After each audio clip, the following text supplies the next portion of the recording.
Hello सम्पूर्ण साथीहरूलाई नमस्ते। सन्चै हुनुहुन्छ होला।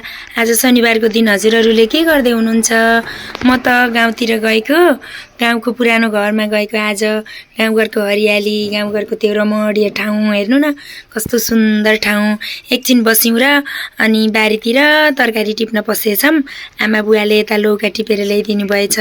कस्तो राम्रो फलेको लौका पनि। अनि यता भिन्डीहरू पनि लगाउनु भएको रहेछ। भिन्डीहरू फलेछ भनेर टिप्दै हुनुहुन्छ आमाले।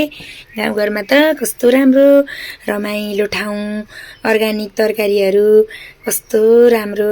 त्यही बिसादीहरू पनि राख्न नपर्ने। हेर्नु न कस्तो राम्रो खुर्सानीहरू भएको रहेछ। मैले फेरि यता फर्सीको मुन्टाहरू टिपेर लिएर आएँ। खुर्सानी पनि टिप्ने भयो छ अलिअलि, अनि खुर्सानी पनि टिप्दैछु। गाउँघरको लोकल तरकारी, बिसादी प्रयोग नगरेको तरकारी खानको छुट्टै आनन्द आउँछ। अब हामी घरतिर जान्छौँ। सानो अघि हिँडी छिन् मेरो सानो छोरे। मेरो घर कति सुन्दर छ।